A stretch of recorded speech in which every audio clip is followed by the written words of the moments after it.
एक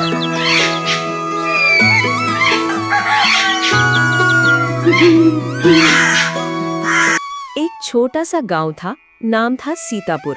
वहां एक गरीब दंपत्ति मोनू और मीरा अपनी रोजी रोटी के लिए समोसा का ठेला चलाते थे। इसकी समोसा का स्वाद लाजवाब था, ऊपर से हरी मिर्ची और धनिया की चटनी। लेकिन पता नहीं अब क्यों उनके ठेले पर कोई आता ही नहीं था। उसी गांव में एक सोहन नाम का भी एक समोसा बेचता था। उसकी ठेले पर रोज इतनी भीड़ रहती कि जगह भी नहीं मिलती थी। एक दिन दो ग्राहक वही बात कर रहे थे।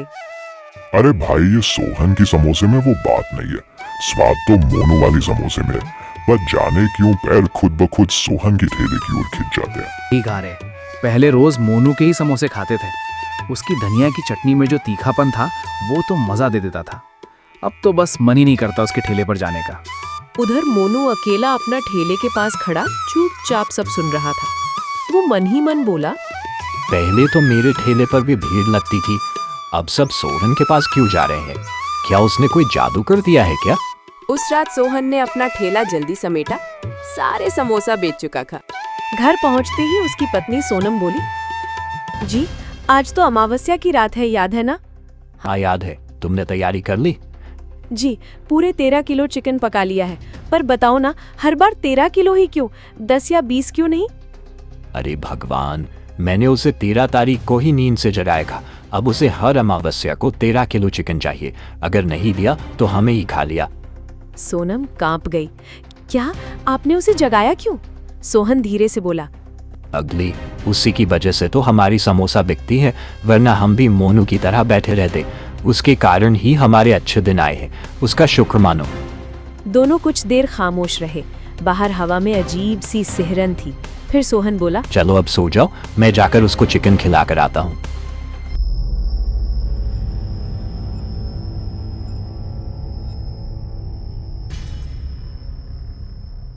आखिर वो कौन है जो हर अमावस्या को 13 किलो चिकन मांगता है? अगली सुबह सूरज की किरणें गांव की पगडंडियों में फैल चुकी थीं। सोहन उधर अपना ठेला चमका रहा था। तेल गरम हो चुका था और समोसा बनने की खुशबू पूरे चौराहे पर फैल रही थी। उसके चेहरे पर वही आत्मविश्वास था, आज फिर भीड़ लगेंगी। उधर मोनू अपने ठेले पर उदास बैठा था। समोसा और धनिया की चटनी तैयार थी, ग्राहक कोई नहीं। मोनू मन ही मन बोला, कभी मेरे ठेले पर भी भीड़ रहती थी, अब तो जैसे गांव वालों को मेरा चेहरा भी नहीं दिखता। तभी गांव में एक कार आई जिसमें दो दंपत्ति नीरज और धीरज बहुत बड़ा कंपनी के मालिक थे। उन्होंने गांव वालों से पूछा, भाई साहब, हम इस गांव में नए आए हैं, नाश्ता करना है, बताइए कहाँ मिलेगा? अच्छा, सबसे बढ़िया नाश्ता तो सोहन के ठेले पर मिलता है, यहीं पास में। दोनों ने शुक्रिया की और सोहन के ठेले के पास चल पड़े।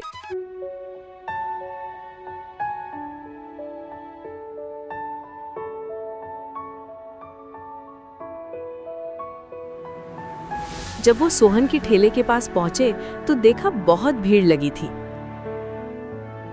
अरे भाई, यहाँ तो बहुत भीड़ है, कितना इंतजार करें? सही कहा, चलो कहीं और देखते हैं।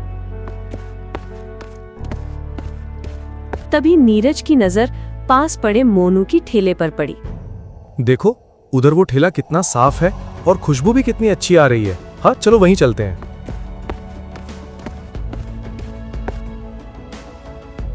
वो दोनों मोनू की ठेले पर पहुंचे। मोनू मुस्कुराते हुए बोला, गर्मा गर्म समोसा चटनी दूं? हाँ भाई, 2 प्लेट दो और समोसा गर्म होना चाहिए। मोनू ने 2 प्लेट समोसा बनाए और दे दिया। दोनों ने समोसा खाया और बोला, वाह, समोसा तो बहुत बढ़िया है और गरम भी। वाह, तुम्हारा समोसा का तो कोई जवाब नहीं। पर एक बात बताओ, इतने अच्छा स्वाद के बाद भी यहाँ कोई ग्राहक कोई नहीं?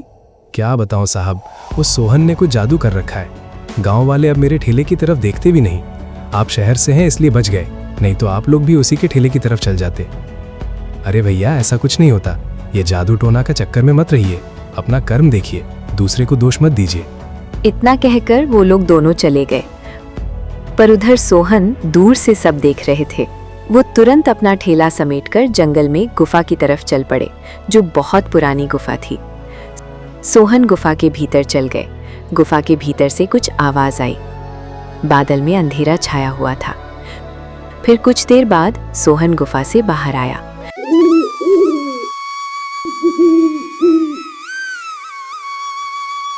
अगली सुबह वही शहर वाले उस गांव में नाश्ता करने आता है। अरे भाई, पता नहीं आज क्यों मुझे सोहन के ठेले पर जाने का मन कर रहा है। अरे भाई, मेरा भी। कल तो मैंने कहा था वहां बहुत भीड़ ज्यादा है, फिर भी मुझे आज वहीं जाने का मन कर रहा है। दोनों तुरंत सोहन की ठेले की ओर चल पड़ते। वो दोनों हंसते हुए सोहन की ठेले पर पहुंचे। उधर मोनू दूर से ये सब देख रहा था।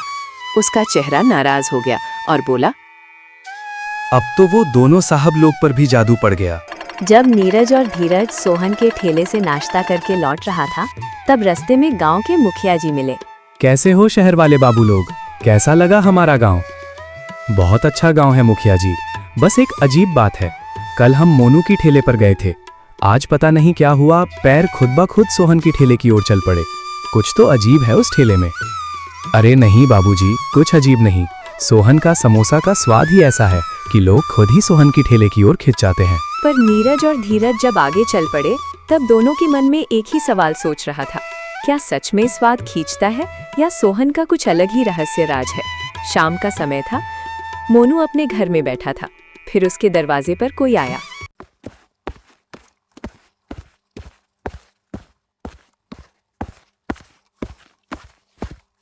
मोनू बाहर निकला तो देखा बाहर खड़ा नीरज और धीरज खड़े थे।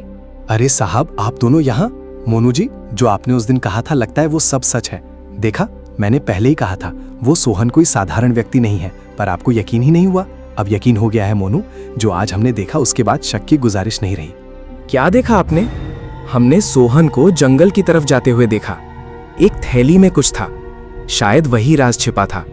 तो चलो, देर किस बात की, आज उस जादू का पर्दा फाड़ ही देते हैं। वो तीनों जंगल की ओर चल पड़े। ठंडी ठंडी हवा चल रही थी, पेड़ के पत्तियां हिल रहे थे और चारों तरफ एक सन्नाटा था। सुनो भाई, ये कैसी गंध है? चिकन की खुशबू जैसी। लगता है सोहन ने ही चिकन लाया होगा। दूसरा कौन जंगल में चिकन लाएगा? ये कहकर वो तीनों चल पड़े। कुछ दूर जाने के बाद वही पुरानी वाली गुफा मिला जहां सोहन हर अमावस्या को 13 किलो चिकन लेकर आता था, क्योंकि बिना चिकन का कोई भी व्यक्ति गुफा के अंदर जाता था वापस नहीं आता था। गुफा के अंदर से किसी की आवाज आ रही थी। मुनो, सुनो, ये आवाज तो सोहन की लग रही है। मुझे डर लग रहा है, वापस चलते हैं। नहीं साहब जी, हम पीछे नहीं हटेंगे, चलिए। तीनों धीरे धीरे गुफा के अंदर चले गए, लेकिन तीनों को ये नहीं पता था गुफा के अंदर चिकन लेकर जाना है। फिर उस रात के बाद मोनू, नीरज और धीरज को किसी ने नहीं देखा। इसीलिए कहते हैं, दूसरों के देखकर मत करो, अपना कर्म करो, एक ना एक दिन सफल हो ही जाएगा।